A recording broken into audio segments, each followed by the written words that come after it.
Agradeço imensamente pela audiência de quem está com os fones de ouvido acompanhando esta análise profunda hoje.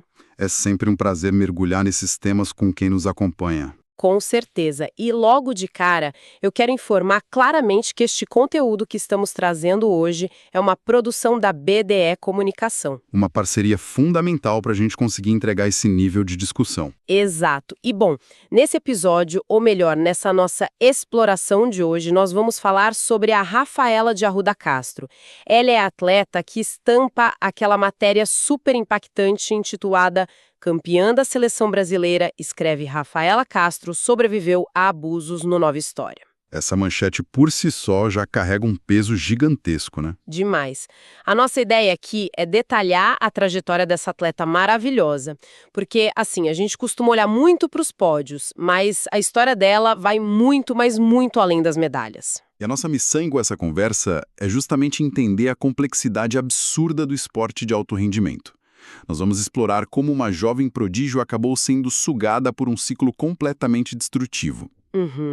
E mais importante ainda, como ela conseguiu ressurgir, mas dessa vez ditando os próprios termos, sabe? Ela mostra na prática que o verdadeiro ouro não está na medalha física. Nossa, isso é muito forte. Então, vamos detalhar esse tema. Começando por um aspecto que chega a ser meio irônico até. O começo de tudo sempre esconde algumas surpresas. Sim, porque a gente tem essa mania de achar que todo grande atleta teve uma epifania na infância, né? Tipo, a pessoa toca na bola e a magia acontece. Mas com a Rafaela, o acaso reinou absoluto.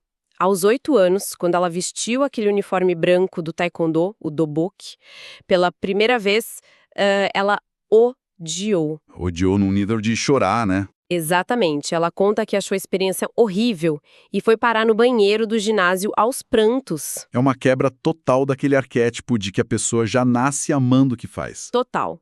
E tem um detalhe nas nossas fontes que eu achei fascinante. Ela só chegou no taekwondo, que, vamos combinar, é um esporte que uma criança de 8 anos mal sabe pronunciar direito por pura eliminação. Foi um processo de exclusão mesmo. Foi. A Prefeitura de São Caetano oferecia várias opções gratuitas. Então ela foi lá e tentou ginástica artística, depois tentou jazz. Natação, balé... Tudo. Ela foi literalmente riscando cada uma dessas opções da lista porque não curtia nenhuma. O taekwondo foi tipo a última opção que sobrou no cardápio ali. É muito interessante analisar esse começo improvável, porque ele faz uma ponte direta para o sucesso meteórico que veio logo depois. Existe uma ciência por trás disso. Como assim? É que no desenvolvimento esportivo, a mente da criança pode até rejeitar o ambiente no primeiro impacto, que foi o caso dela chorando no banheiro. Mas o corpo dela...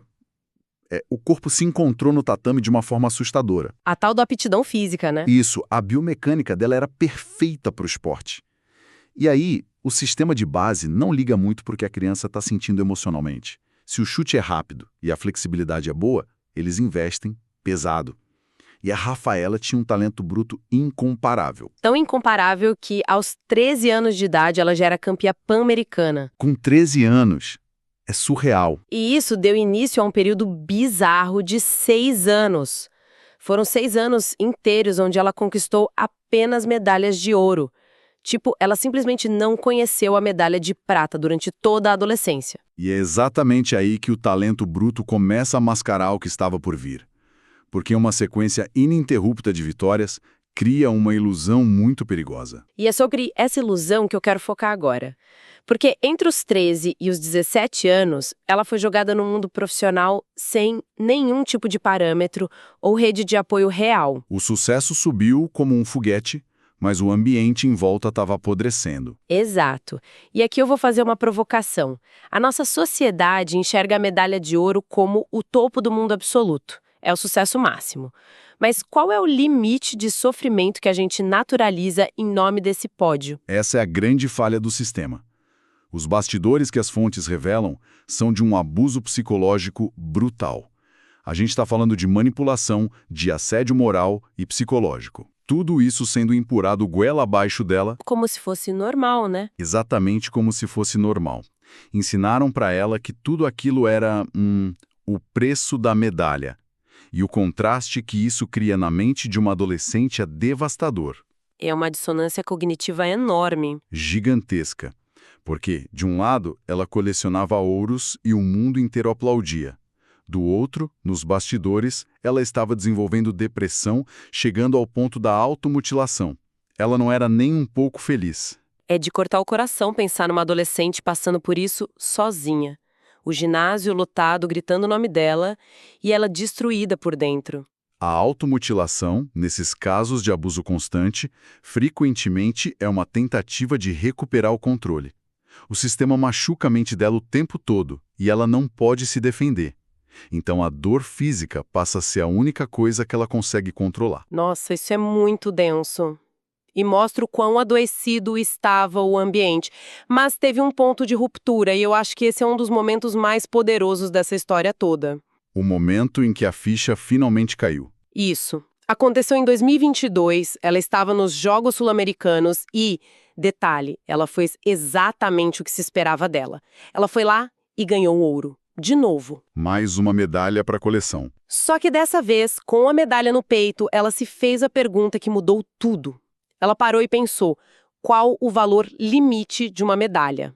É uma maturidade assustadora fazer essa pergunta no auge do pódio. Sim, e a resposta que ela encontrou dentro dela mesma a fez simplesmente desistir. Ela parou completamente. A Rafaela ficou 2 anos inteiros longe dos tatames porque ela entendeu que nada, absolutamente nada vale a sanidade, a dignidade e a própria vida. E parar no auge é um ato de coragem que pouquíssimos atletas conseguem ter. O sistema te programa para nunca parar. E 2 anos no esporte de alto rendimento é muito tempo, né? O corpo muda, as regras mudam. Muda tudo.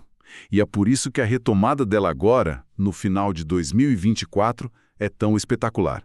O que eu acho mais incrível nesse retorno é a mudança completa de mentalidade. A chave virou de vez. Virou. Porque antes, a ambição era imposta por terceiros. Ela treinava e vencia pelo medo da punição, para satisfazer o ego de quem estava no controle. Agora não. Agora a ambição é puramente dela. Aquela menina que calava e engolia tudo deu lugar a uma mulher que se posiciona, né? Perfeito. Ela está reescrevendo a própria história sobre os próprios termos. O motor que faz ela levantar da cama mudou completamente. E falando em levantar da cama, a nova rotina dela hoje, com 20 anos, é uma coisa de louco, porque não é só treinar. Ela é estudante de Direito na USCS, ali no ABC, Paulista, e ela tem que equilibrar essa faculdade, o trabalho dela e 2 treinos pesadíssimos por dia. E não é um treino em qualquer lugar. A logística dela é pesada. Muito pesada. Ela faz uma travessia diária, cruzando a cidade, saindo da ABC indo até Santo Amaro. E ela faz isso porque os treinamentos hoje acontecem no NAR. E a gente precisa destacar o que é o NAR para quem está ouvindo. Por favor, explica pra gente. O NAR é o Núcleo de Alto Rendimento. É um centro de excelência focado na ciência do esporte de elite.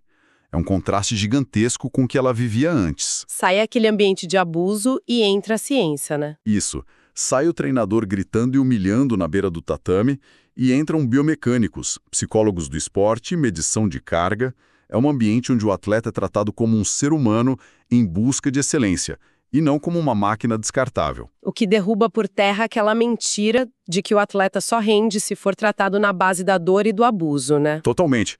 E os resultados provam isso de forma incontestável. Sim, vamos falar desses resultados. Porque só de olhar o último mês mapeado nas matérias é um absurdo. Ela foi para o Grande Slam do Rio de Janeiro e não brincou em serviço. Voltou com peso na bagagem. Voltou com 2 medalhas. Ela levou o ouro na categoria sub-21 e ainda puxou uma prata na categoria adulto. Detalhe que ela ficou 2 anos parada, hein? E já voltou garantindo vaga. Isso mesmo. Com esses resultados, ela já garantiu a vaga de reserva na seleção brasileira para 2026. E tem um outro feito recente que mostra o tamanho do domínio técnico dela nessa nova fase. Ela foi nomeada simplesmente a melhor atleta sub-21 do estado de São Paulo para a temporada de 2025. E competindo contra homens e mulheres, né? A avaliação juntou todo mundo. Juntou todos os gêneros. Eles olharam para o desempenho técnico absoluto e concluíram que ela é a melhor atleta do estado na categoria. Ponto. Isso é gigante. E tudo isso está servindo de preparação para o Pan-Americano que vai rolar agora no Rio de Janeiro, entre os dias 6 e 10 de maio. A pressão de competir num evento desses é imensa, Mas a blindagem emocional que ela construiu é o grande diferencial hoje. E ela marcou essa blindagem na própria pele, né? Eu achei isso de um simbolismo maravilhoso. Ela fez uma tatuagem nas costas. A frase que ela escolheu diz muito sobre essa reconstrução. Diz mesmo, a tatuagem fala: meu futuro merece minha disciplina. A palavra disciplina, que antes no passado dela era associada à punição e sofrimento, agora vem de um lugar saudável. Exato. É o amor próprio como motor. Ela entende que o futuro dela é valioso demais para ela desistir e que a disciplina é um presente que ela dá para ela mesma, e não uma obrigação para não ser castigada. É uma ressignificação perfeita. Isso se reflete muito no recado que ela faz questão de passar para as meninas que estão começando agora no esporte. Nossa, o recado dela é muito potente.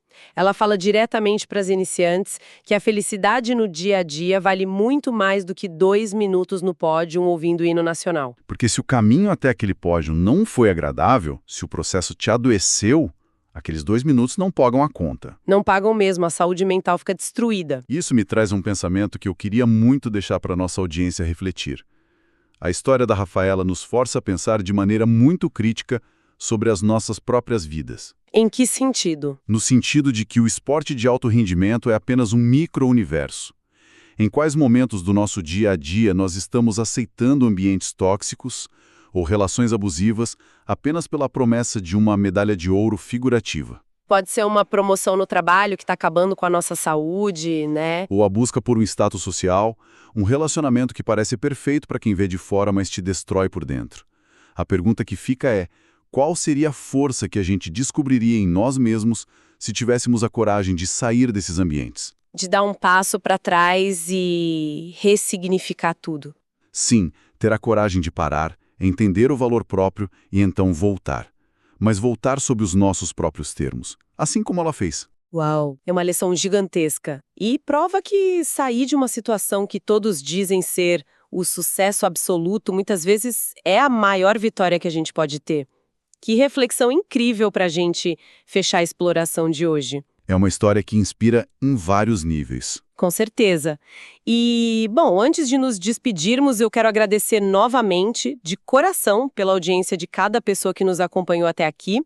E eu tenho uma sugestão imperdível para quem quer continuar se informando com qualidade. Manda a dica. Todo mundo que está ouvindo a gente precisa acessar o site www.bdepromo.com.br para saber mais sobre a nova edição bimestral da revista BDE Sua Vitrine Regional. É um material super rico. Muito! E lá no site vocês podem ler as matérias completas, podem baixar o formato em PDF da revista para ler com calma e até mesmo solicitar um exemplar físico da revista para receber direto no seu endereço. É muita facilidade. E vale muito a pena também navegar por lá para conhecer mais a fundo o excelente trabalho da agência BDE. Sem dúvida. Fica aqui o nosso super convite. Foi uma conversa intensa e muito necessária hoje. Eu que agradeço o espaço para destrinchar um tema tão importante. Até a próxima, pessoal! Até a próxima. Um grande abraço.